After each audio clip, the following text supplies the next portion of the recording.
여러분은 서로에 대해 깊이 알고 있는 가까운 지인이 있나요? 아무리 친한 사이라도 해도 되는 말과 하지 말아야 하는 말은 있기 마련이죠. 해야 할 말을 하지 않는 것은 중간이라도 갈 수 있겠지만, 하지 말아야 할 말을 하는 것은 내 얼굴에 침을 뱉는 것과 같다는 말도 있습니다. 예를 들어, 상대방에게 무언가 조언하는 것은 내가 생각하기에 이로운 말이라고 느낄지언정, 상대방이 들었을 때 기분이 나쁘다면 그것은 조언이 아니라 오지랖이 되는 것처럼 말이죠. 그래서 아무리 친한 사이더라도 반드시 하지 말아야 할 말들에 대해 미리 알아두고 신중하게 대화하는 것이 중요할 것입니다. 여러분들은 어떻게 생각하시나요? 오늘은 아무리 친해도 절대 말하지 말아야 하는 3가지에 대해 이야기해 볼까 합니다. 오늘 영상 끝까지 시청하시고 여러분의 의견도 들려주세요. 모든 댓글에 답변을 드릴 수 있도록 노력하겠습니다. 첫 번째로, 돈이 많은 것을 자랑하면 안 됩니다. 이와 관련하여 70대 김 씨의 사연을 소개해 드리겠습니다. 부동산 투자로 우연하게 대박이 난 김 씨는 주변 사람들에게 자랑을 하고 다녔습니다. 예전에 사두었던 땅이 개발되면서 갑작스레 값이 치솟아 큰 돈을 벌게 된 것이었죠. 김 씨는 친구들을 만날 때마다 자신의 성공 이야기를 자랑하며 조언을 아끼지 않았습니다. 내가 말이야, 저 땅 덕분에 이렇게 잘 살고 있지 않나? 너희도 기회를 잘 잡아야 해. 그러나 그의 이러한 자랑과 조언에 사람들은 점차 실증을 느끼고 멀어져 갔습니다.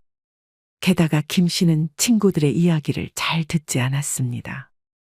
친구들이 자신의 어려움이나 고민을 이야기하려고 하면 김 씨는 곧바로 자신의 경험을 이야기하며 조언을 하거나 자랑을 시작했습니다.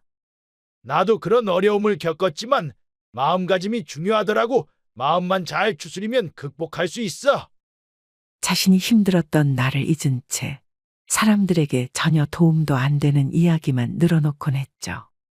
친구들은 자신의 이야기를 들어주지 않고 자기 이야기만 하는 김 씨에게 서서히 마음을 닫아갔습니다. 그런 그의 곁에는 오직 오랜 친구 박 씨만이 남아 있었습니다. 박 씨는 항상 김 씨의 이야기를 묵묵히 들어주었죠. 내가 진짜 이런 이야기는 잘 안 해주는데 부모가 아무리 물려줘도 그 기회를 못 잡는 사람들이 많아. 사람은 말이야, 끈기 있게 기다릴 줄 알아야 해. 아이고 이 사람아, 그 이야기 100번은 더 들었겠다. 나도 그 기회가 왔으면 좋겠네. 박 씨는 이외에도 김 씨에게 꾸준한 관심과 배려를 보였죠. 다른 친구들이 김 씨의 자랑과 조언에 실증을 내고 멀어지는 동안 박 씨는 변함없이 김 씨의 이야기를 들어주었습니다. 김 씨가 성공담을 이야기할 때마다 박 씨는 진심으로 축하하는 듯한 태도로 정말 대단하네. 나도 너처럼 되려면 기회가 왔을 때 꼭 잡아야겠어. 라고 말하며 김 씨를 지지했습니다. 그러던 어느 날 박 씨는 김 씨에게 갑자기 외로움에 대해서 이야기하기 시작했습니다. 너는 근데 돈은 많지만 주변에 가족들이 없잖아. 외롭진 않아? 외롭긴 뭘, 돈만 있으면 요즘 세상엔 안 되는 게 없는걸.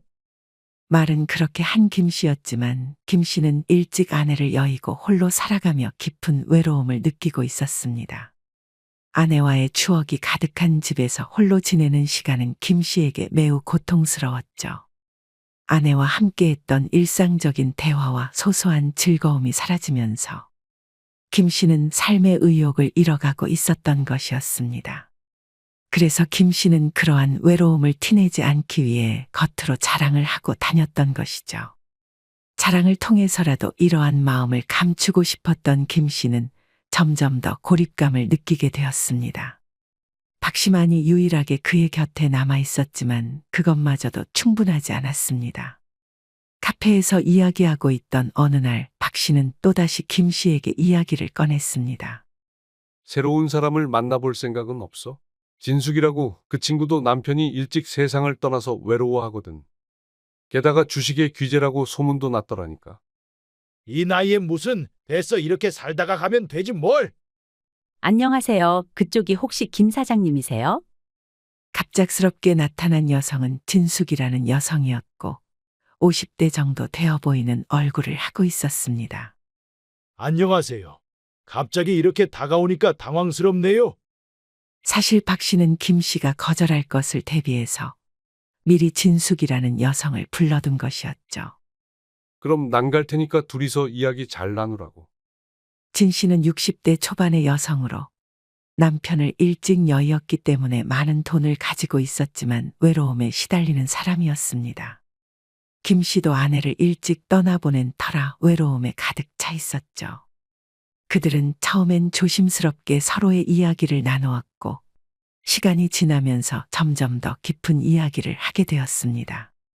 김 씨는 진 씨에게 자신의 부동산 투자 이야기를 들려주었고 진 씨는 경청하며 김 씨의 이야기에 공감했습니다.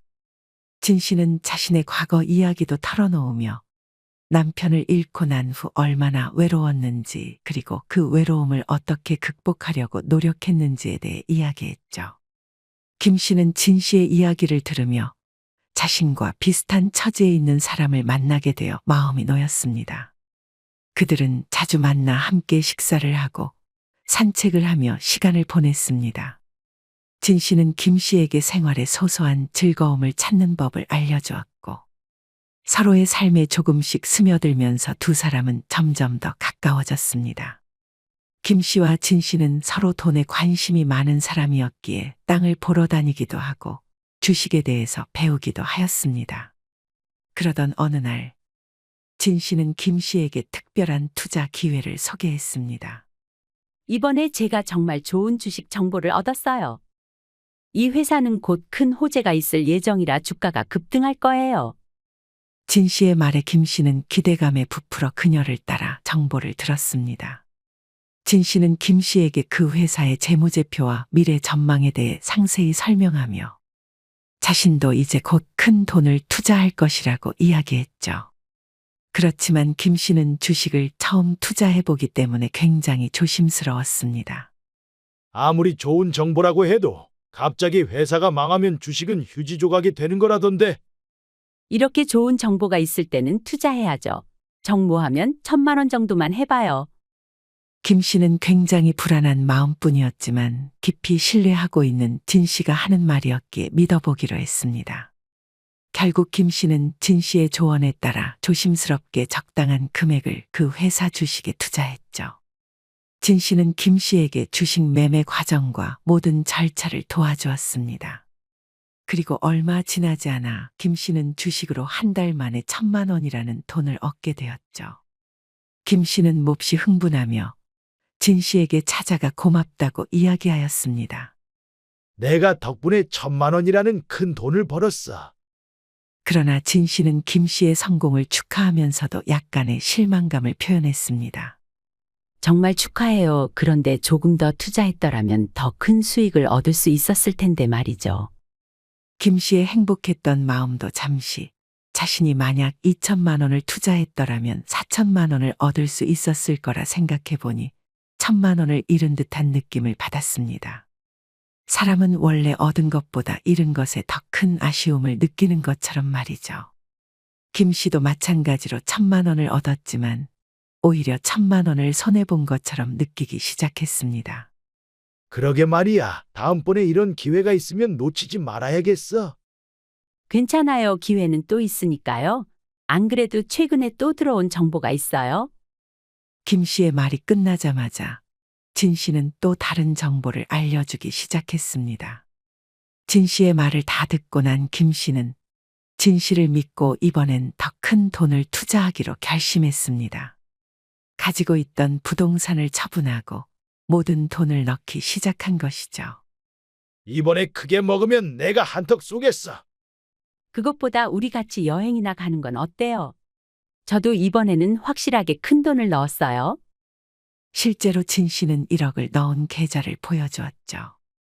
진 씨의 행동에 김 씨는 더욱 더 깊은 신뢰를 할 수 있었습니다. 한 달이면 오른다고 하니까 지켜봐요. 중간에 떨어지더라도 절대 빼면 안 돼요. 알았죠? 그렇게 일주일이 지나자 역시나 소폭의 상승세를 보이기 시작했습니다. 큰 돈을 넣었던 터라 소폭의 상승만으로도 저번 수익보다 더 큰 수익을 낼 수 있었죠. 처음 며칠 동안 주식은 약간의 상승세를 보였고 김 씨는 마음속으로 안도의 한숨을 내쉬었습니다. 하지만 일주일이 지나자 상황이 급변하기 시작했습니다. 주식은 점차 불안정해지더니 어느 날 갑작스러운 하락세를 보이기 시작했습니다. 김 씨는 당황하며 진 씨에게 전화를 걸었습니다. 주식이 갑자기 떨어지기 시작했어요. 이거 괜찮은 건가요? 진 씨는 차분한 목소리로 대답했습니다. 걱정 마세요. 주식시장은 원래 변동이 심한 법이에요. 조금 더 시간을 두고 상황을 지켜보세요. 급하게 팔지 말고요. 김 씨는 진 씨의 조언을 믿고 잠시 기다려보기로 했습니다. 그러나 하루가 지날수록 주식은 끝없이 하락하고 있었고 손실은 눈덩이처럼 불어나고 있었습니다. 불안한 김 씨는 다시 진 씨에게 전화를 걸었습니다. 그러나 통화음만 길어질 뿐 진 씨는 전화를 받지 않았습니다. 처음에는 바빠서 못 받는다고 생각했지만 아무리 전화를 해도 받지 않았죠. 다급해진 김 씨는 진 씨에게 무슨 일이 있나 싶어 박 씨에게 전화를 걸어보았지만 박 씨도 전화를 받지 않았습니다. 박 씨의 집에도 찾아가 보았지만 이미 이사를 가고 난 이후였죠. 추후에 알고 보니 박 씨와 진 씨가 개입된 작전주에 속았던 것이었습니다. 처음에 먹었던 수익도 그들이 맛보기로 돈을 벌게 해준 것일 뿐 다 짜고 친 것이었죠. 사기를 당했다고 증명할 길도 없었기에 김 씨는 신고를 할 수도 없었죠. 이 일이 터진 이후 김 씨는 거의 전 재산을 잃을 수밖에 없었고 빈털터리 신세를 면하지 못하게 되었습니다. 여러분들은 김 씨의 사연을 어떻게 들으셨나요? 김 씨의 이야기처럼 돈 자랑으로 사기를 당하는 경우를 정말 많이 보기도 하지만 우리는 돈 자랑을 하게 되면 결국에는 안 좋은 일이 생길 수밖에 없습니다. 돈이 있다는 것을 자랑하지 않아도 빌려달라는 사람들이 생기기 마련인데 돈 자랑을 하면 하이에나 같은 사람들이 달라붙기 때문이죠. 실제로 제 지인 중에서는 주식으로 돈을 벌었지만 빌려준 돈을 대부분 받지 못하는 사람도 있습니다. 빌릴 때는 그렇게 힘들다며 애걸복걸하더니 돈을 줄 때가 되니 나 몰라라 하는 것이죠. 이것은 지인들뿐만 아니라 가족들도 마찬가지입니다. 자식이라고 해서 빌려갈 때는 언제고 돌려줄 때가 되면 준 것 아니었냐며 도리어 화를 내는 자식들도 있으니 말이죠. 다양한 이유에서도 돈 자랑은 절대로 하면 안 되는 것 같습니다. 이와 마찬가지로 가난한 것 또한 절대로 이야기하면 안 됩니다. 가난하다고 이야기하는 것은 자신의 얼굴에 침을 뱉는 것과 마찬가지죠. 가난한 것이 잘못된 것도 아니고 내가 원해서 가난한 사람이 된 것이 아니겠지만 사회라는 것이 가난하다고 하면 측은하게 여기는 사람들이 생겨나기 마련입니다. 그러다 보면 내 말에는 힘이 실리지 않기도 하고 나를 안타까운 사람으로만 바라보게 되죠. 나를 만나려고 하지 않는 사람들도 점점 늘어갈 것입니다. 여러분들 주변에는 허구한 날, 돈이 없다고 하는 사람들이 있으신가요? 그런 사람들을 보면 어떤 마음을 느끼고 계신가요? 측은하게 생각하는 사람도 있을 것이고 맨날 돈이 없다며 얻어먹는 꼴을 보면서 기분이 나쁜 사람도 있을 것입니다. 최근에 유튜브에서는 가난한 사람을 멀리해야 한다며 이야기하는 영상들도 많죠. 그러한 영상들을 보면 진짜 가난한 사람들이 문제가 아니라 가난하다고 표현하며 얻어먹기만 하는 사람들을 멀리하라고 이야기하곤 합니다. 진짜 가난한 사람들은 오히려 가난하다고 이야기하지 않습니다. 그리고 어떻게든 내 생활을 더 나은 방면으로 만들어 나가려고 노력하는 사람들이 많습니다. 그에 반해 가난하다고 말하는 사람들은 내 돈은 쓰지 않고 남의 돈을 쓰려고만 하죠. 밥 한 끼 사주지도 않을 뿐더러 그 돈이 아까워서 친구들을 안 만나기도 합니다. 그러다 밥 사줄 테니 나오라고 하면 그런 날은 무조건 나오곤 하죠. 이런 사람들은 얄밉기까지 합니다. 어차피 그런 사람들은 주변의 사람들이 남지 않을 뿐더러 좋은 결말을 얻지는 못할 것입니다. 마지막으로 나의 약점이나 남의 약점에 대해서는 절대로 말하면 안 될 것입니다. 여러분들은 마음속 깊은 이야기를 나누는 친구들이 얼마나 있으실지 모르겠습니다. 그런 친구들에게는 보통 힘든 내 삶을 이야기하거나 자신의 깊은 이야기를 하는 경우가 많죠. 물론 그런 이야기들을 하다 보면 위로가 되기도 하는 경우가 많습니다. 공감해주는 사람들을 보고 있자면 내 마음이 한결 나아지는 경우도 많죠. 그럼에도 불구하고 자신의 진짜 약점은 드러내지 않는 것이 좋습니다. 믿는 도끼에 발등 찍힌다는 말이 괜히 있는 것이 아닌 것처럼 말이죠. 그 사람이 언제 내 뒤통수를 노릴지도 모르는 일입니다. 얘는 절대 그러지 않을 거야와 같은 생각은 누구나 쉽게 하곤 합니다. 내 약점을 어느 누가 쉬운 사람들에게 이야기할까요? 그럼에도 불구하고 세상 살다 보면 어느 누가 나를 배신할지 모르는 법입니다. 김 씨의 사연만 보더라도 중마고우처럼 지내던 박 씨가 배신할지 누가 알았을까요?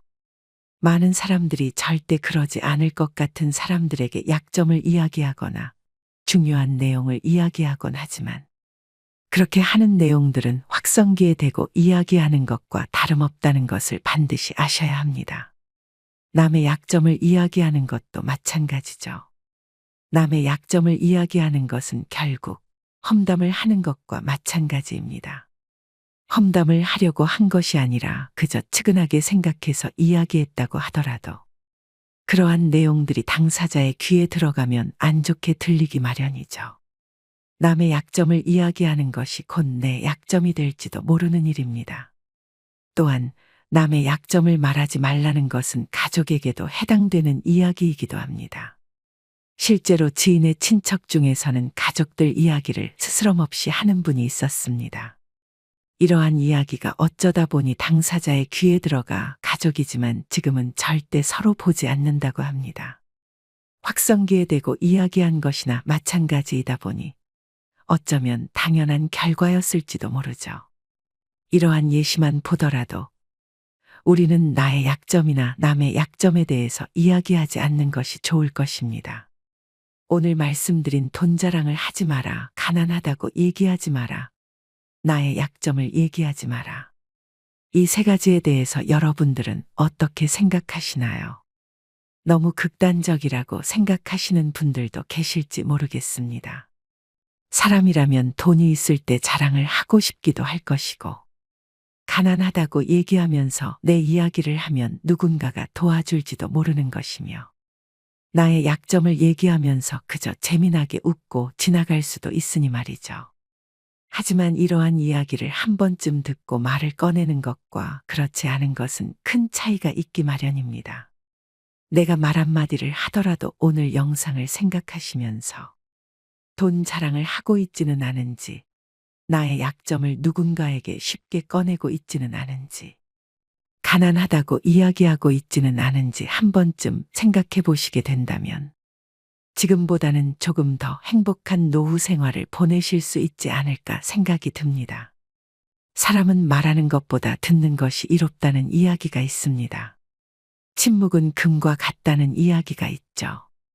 누군가에게 무엇을 이야기하는 것보다 들음으로 인해 얻는 것이 더 많다는 뜻입니다. 입에서 나온다고 그냥 내뱉으면 그 말은 실수할 확률이 매우 높습니다. 그러니 한 번쯤 더 생각해보고 이야기하는 것이 좋은 것이죠. 제가 오늘 말씀드린 세 가지의 내용을 기억하셨다가 나중에 사람들과 이야기를 하는 날 한 번쯤 생각해 보셨으면 좋겠습니다. 오늘의 영상은 여기까지입니다. 지금까지 오랜 시간 시청해 주셔서 감사합니다. 인생의 소리꽃은 앞으로도 여러분들을 위해 좋은 영상으로 찾아뵙겠습니다. 감사합니다.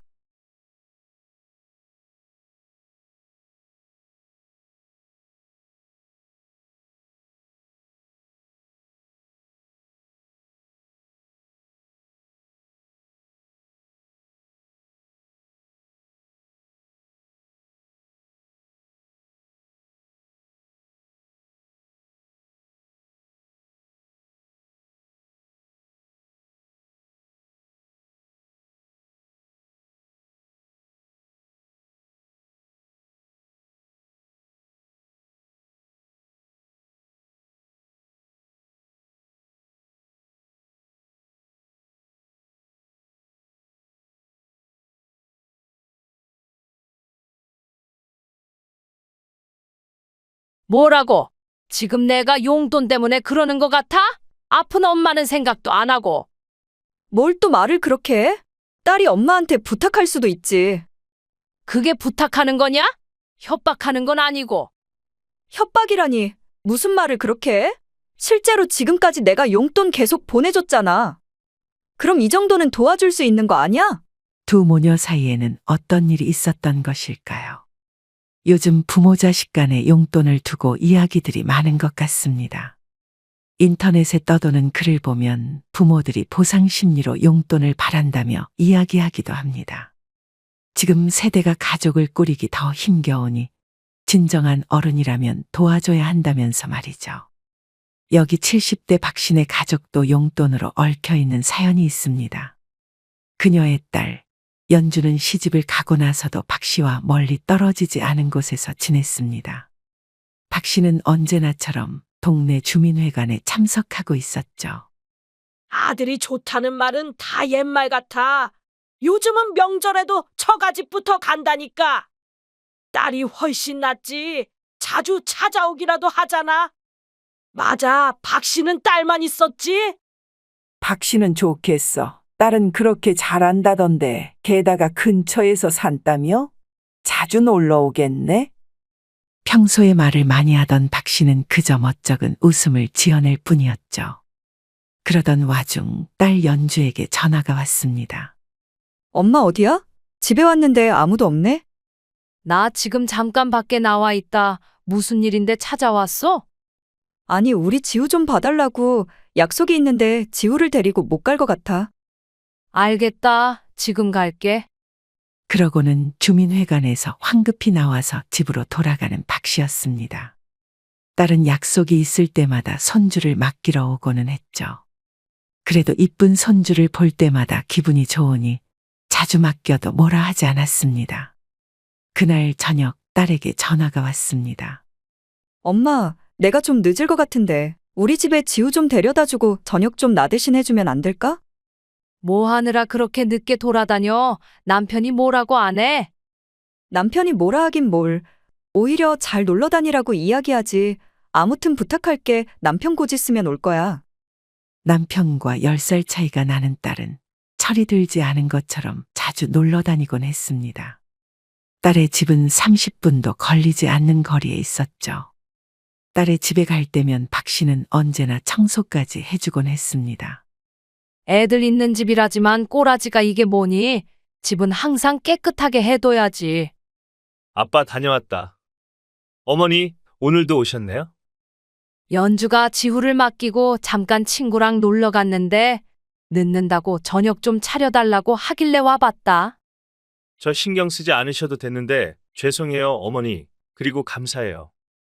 아니 됐다. 나도 우리 사위 밥 챙겨주면 좋지 뭐. 진짜 어머니가 같이 살면 좋겠어요. 어머니가 올 때면 항상 집이 깨끗한 것 같아요. 빈말이라도 기분이 좋은 박씨였죠. 그렇지만 사실 실제로 박씨가 오면 집이 언제나 깨끗해지곤 했습니다. 어지럽혀 있는 집을 보면 치워둬야 속이 편했기 때문이었죠. 사위가 먹은 밥그릇을 치울 때쯤 딸인 연주가 집에 들어왔습니다. 엄마, 나왔어. 세상에, 청소까지 해준 거야? 고마워, 엄마. 우리 엄마가 역시 짱이야. 내가 하기 전에 너가 좀 치워둬라. 집이 이게 뭐니?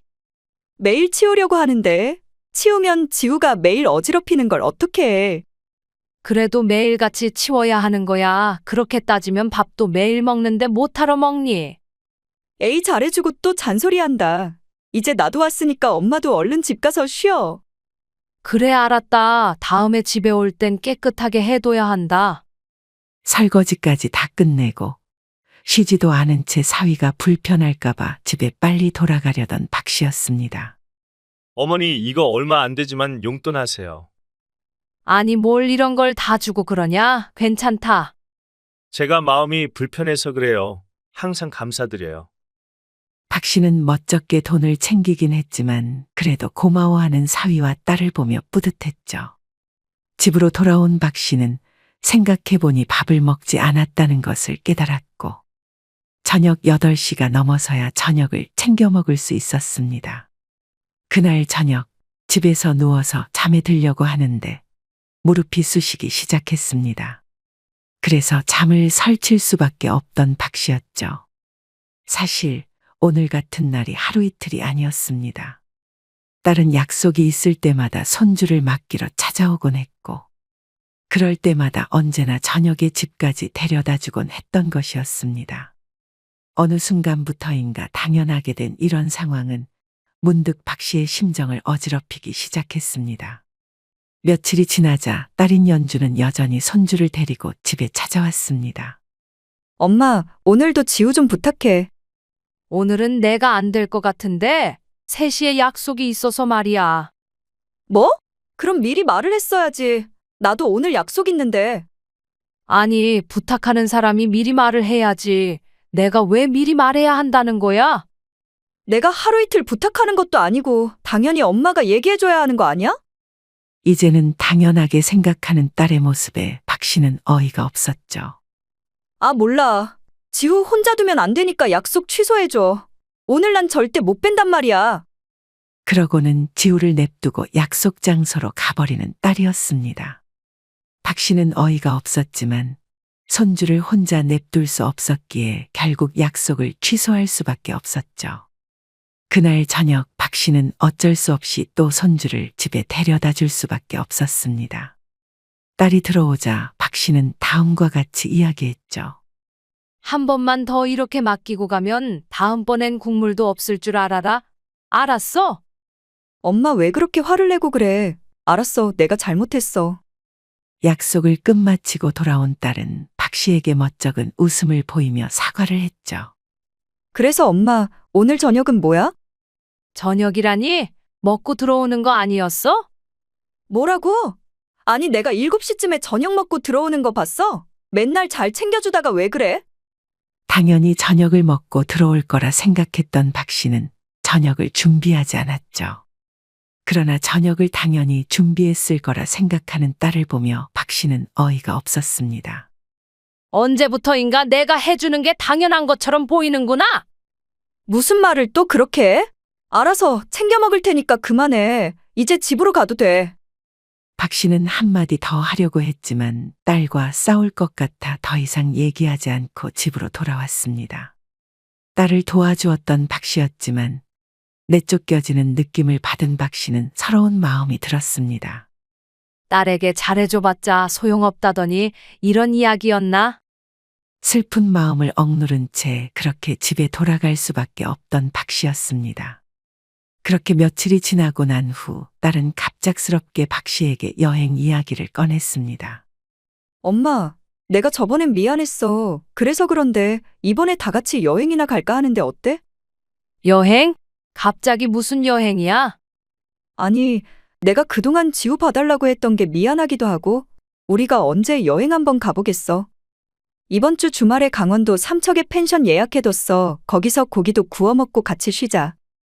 여행을 같이 가자고 하는 딸의 이야기에 박 씨는 매우 기뻐했죠. 그렇게 주말이 되고 딸의 가족과 함께 박 씨는 여행을 떠나게 되었습니다. 오늘은 엄마의 날이야. 하루 푹 쉬어, 알겠지? 아이고, 그래 말이라도 고맙다. 그렇게 저녁 식사를 차릴 때에도 손주만 보고 있을 뿐 딸은 어떠한 도움도 요청하지 않았습니다. 얼마 만에 누려보는 휴식이었는지 속으로 고마움을 느끼는 박 씨였죠. 그렇게 다 같이 술 한 잔을 걸치고 피곤해진 박 씨는 먼저 잠을 청하기로 하였습니다. 난 먼저 방에 들어가서 지우랑 잘 테니까 너희도 좀만 놀고 자야 한다.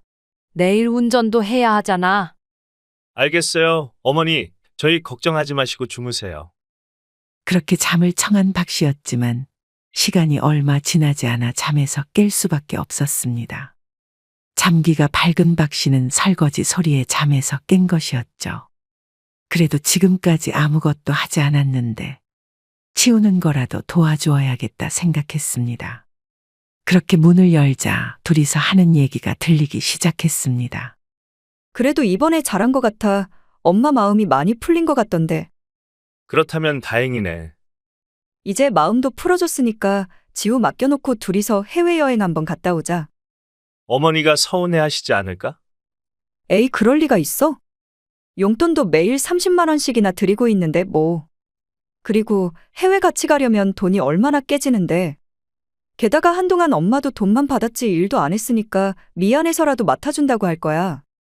사실 박 씨는 딸에게 30만 원씩 용돈을 받고 있었는데 지금껏 키워준 게 고마워서 주는 것이라고 생각했습니다.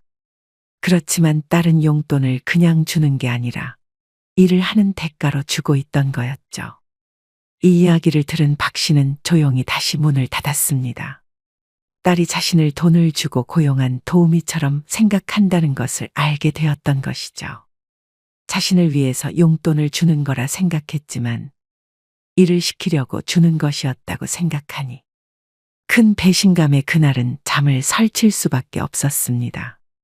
여행이 끝나고 난 며칠 뒤 딸은 엄마에게 전화해서 부탁을 하기 시작했습니다. 엄마, 이번에 남편이랑 여행 다녀올까 하는데 오랜만에 둘이 가고 싶어서 말이야. 지우 좀 다음 주에 3일만 맡아줄 수 있지? 내가 요즘 다리가 너무 아파서 지우를 봐줄 수 없을 것 같다. 미안하다. 다리 아픈 거랑 무슨 상관이야. 그냥 데리고만 있어주면 되는 건데 부탁 좀 하자. 응? 지우가 얼마나 뛰어다니는지 너가 더 잘할 거 아니냐. 의사도 무조건 안정을 취해야 한다고 얘기하더라. 당분간만이라도 너희가 알아서 하거라. 나도 집에서 좀 쉬어야겠다. 뭐야, 그래서 안 도와주겠다고. 그럼 나도 당분간 엄마 용돈 안 줄 거야. 그렇게 알아. 뭐라고? 지금 내가 용돈 때문에 그러는 것 같아? 아픈 엄마는 생각도 안 하고. 뭘 또 말을 그렇게 해? 딸이 엄마한테 부탁할 수도 있지. 그게 부탁하는 거냐? 협박하는 건 아니고. 협박이라니. 무슨 말을 그렇게 해? 실제로 지금까지 내가 용돈 계속 보내줬잖아. 그럼 이 정도는 도와줄 수 있는 거 아니야? 도와주지 않으면 용돈을 주지 않겠다고 하는 딸이었습니다. 협박이 아니라 부탁이라고 했지만 들은 당사자로서는 협박처럼 보일 수밖에 없는 내용이었죠. 그런 딸을 보며 화가 머리끝까지 난 박 씨였습니다. 안 되겠다. 네 용돈도 이제 필요 없고 앞으로 너희끼리 알아서 살던가 마음대로 해라.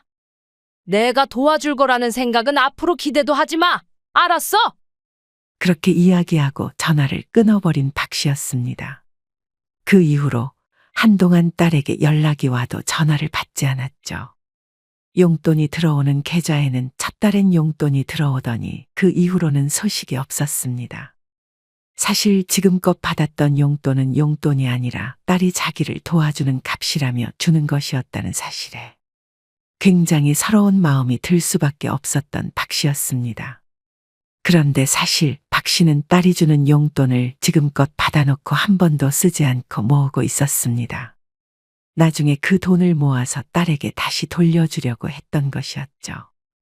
박 씨는 딸에게 조금이라도 더 도움이 되고자 돈을 열심히 아꼈던 것이었습니다. 그러나 이제는 더 이상 돈을 모을 필요가 없었고 그 돈을 자신에게 쓰기로 생각한 박 씨였습니다. 여러분들은 박 씨의 사연을 듣고 어떤 생각이 들으셨나요? 용돈을 주는 자식들을 보며 어떤 감정을 가지고 계신가요? 자식들은 부모의 사랑을 당연하게 받으며 자라곤 합니다. 부모들도 당연하게 자식들에게 사랑을 주곤 하죠. 그러나 사람이라면 반복되는 것들이 있으면 어느 순간부터 당연하게 느끼곤 합니다. 무조건적인 부모의 사랑을 당연하게 여기는 것처럼 말이죠. 부모들은 자식들이 잘 되길 바라는 마음에서 항상 도와주려고 노력합니다. 자신이 할 수 있는 최선을 다해서 자식들을 도와주곤 하죠. 그러나 시간이 지나다 보면 그러한 사랑을 자식들은 당연하게 여기곤 하는 것 같습니다. 이러한 당연한 감정을 느끼는 게 잘못된 것은 아니라고 생각합니다. 그저 조금이라도 더 감사한 마음을 가져야 하는 것이 아닌가 생각할 뿐이죠. 최근에는 뉴스에서 부모가 자식한테 용돈을 받는 것에 대해 이야기가 나오기도 했습니다. 좋은 부모라면 자녀들에게 용돈을 바라면 안 된다고 주장하는 글 때문이었죠. 여러분들은 이러한 의견에 어떻게 생각하시나요? 이번에는 굉장히 많은 의견들이 많은 한 사연을 가져왔습니다. 안녕하세요. 저는 50대 주부입니다. 최근 딸이 취업에 성공해서 한 달에 250만 원이라는 월급을 받고 있습니다. 딸은 다행히 집에서 출퇴근이 가능한 거리에 취업했죠. 그래서 저는 자취하지 말고 집에서 출퇴근하며 저에게 30만 원을 생활비로 내라고 이야기했습니다. 그랬더니 다음 날부터 입이 대빨 나오더니 저와 이야기하지 않더군요. 월세에서 살게 되면 어차피 60만 원은 내야 하는데 30만 원 내는 게 그렇게 아까운 걸까요? 딸은 집에서 청소며 빨래, 밥이나 생활 관련된 건 아무것도 지출하지 않는데 말이죠. 그냥 60만 원 달라고 해볼까요? 이러한 의견에 여러분들은 어떤 생각을 하시나요? 온라인에서는 이러한 사연들이 굉장히 많다고 합니다. 이제 돈을 벌기 시작했는데 생활비를 받으면 딸은 어떻게 돈을 모아서 시집을 가냐는 의견도 있었고, 딸이 나중에 병간호하면 간병비는 줄 거냐는 의견도 있었습니다. 이에 반해 생활비 받는 게 당연한 거다, 밥값은 내는 게 기본 아니냐며 이야기하는 의견도 많았죠. 그 중심에는 부모의 사랑을 너무 당연하게 생각한다는 의견이었습니다. 2020년 통계청의 발표에 따르면 부모와 동거하는 청년은 55.3%로 나타났다고 합니다. 흔히 이런 청년들을 보고 캥거루족이라고 이야기하죠. 부모 품에서 아직 벗어나지 못한 사람들을 일컫는 말이라고 합니다. 심지어 최근에는 캥거루족 10명 중 7명이 결혼 전까지 독립 계획이 없다고 합니다. 독립 필요를 못 느낀다거나 부모님과 사는 것이 편하다는 것이 주된 이유였죠. 저는 이 의견을 보고 조금 다른 생각을 할 수밖에 없었습니다. 얼마나 요즘 삶이 힘들면 저런 생각을 할까 하고 말이죠. 최근 뉴스들을 보면 취업할 수 있는 기업들이 많이 사라지고 있다고 합니다. 아마도 경제 상황이 발전하면서 신입들을 뽑는 비중이 많이 사라지고 있는 탓이죠. 게다가 경쟁은 점점 치열해져만 가고 있고 사람들이 설 자리는 점점 좁아지고 있습니다. 그래서 많은 청년들이 캥거루족을 택할 수밖에 없는 것이죠. 그렇지만 부모들도 노후 준비를 해야 하는 것은 사실입니다. 한 전문가가 말하길 부모 세대가 본인들의 노후 준비를 미루고 희생한다는 개념으로 자녀 지원을 우선시하는 경우가 많다고 합니다. 그렇게 자녀의 재무 독립이 늦어지고 지원 기간이 길어질수록 노후 파산 가능성은 높아진다고 이야기하죠. 그럼에도 불구하고 많은 부모들은 자녀가 얼른 독립하길 바라며 지원해주는 경우가 많은 것 같습니다. 이러한 시대를 살아가고 있는데 비해 자녀들이 용돈을 주는 것에 대해서는 왜 논란이 되는 걸까요? 부모가 깊은 사랑을 주었다면 자식이 능력이 되는 한에서는 부모를 도와줄 수도 있는 것 아닐까요? 그래서 요즘 자식을 남처럼 대해야 한다는 이야기가 많은 것이 아닌가 싶기도 합니다. 이와 관련하여 자식이 용돈을 주는 것에 대해 많은 분들이 공감하는 댓글들을 가져와 봤습니다. 그래, 다 좋아요. 자식들이 용돈을 주지 않아도 된다고 생각합니다. 대신 독립하고 나중에 부모에게 손 벌리지나 않았으면 좋겠어요. 그리고 부모가 전 재산 기부해도 할 말 없어야 할 거예요. 용돈을 주지도 않아 놓고 말이죠. 내 돈은 내 돈이고 부모 돈도 내 돈이라는 심보만 없었으면 좋겠습니다. 자식이 드리고 싶어서 주는 용돈은 맞다고 봅니다. 하지만 자식이 형편이 안 되는데 형편에 비해 많은 용돈을 정기적으로 바라는 건 문제가 있죠. 부모 자식 간에 너무 도리가 없어도 안 좋은 것 같습니다. 용돈을 주기 싫어하면서 유산은 받고 싶어 하는 건가요? 저는 부모님께 용돈을 드리고 부양하는 것이 자랑스럽습니다. 그리고 요즘에는 나이가 많아도 부모님 집에서 의존하는 사람이 더 많은 건 알고 있는지 모르겠네요. 여러분들은 이러한 의견에 어떻게 생각하시나요? 그저 부모들은 너무 바라지만 않으면 될 것이고, 자식들은 부모들이 준 사랑에 조금이나마 보답해주면 서로 행복한 삶을 살 수 있지 않을까요? 무릇 좋은 부모라고 한다면 용돈을 주지 않아도 되니까 그저 알아서 잘 살았으면 좋겠다는 마음일 것이라고 생각합니다. 힘들면 서로 가끔 도와주기도 하면서 말이죠. 그저 여러분들이 자식들과 잘 살아갔으면 좋겠다는 마음에서 오늘의 영상을 만들었습니다. 오늘의 영상이 여러분의 삶에 있어서 조금이나마 도움이 되었길 바라며 인생의 소리꽃은 여기서 마무리하도록 하겠습니다. 지금까지 오랜 시간 시청해 주셔서 감사합니다. 행복하세요.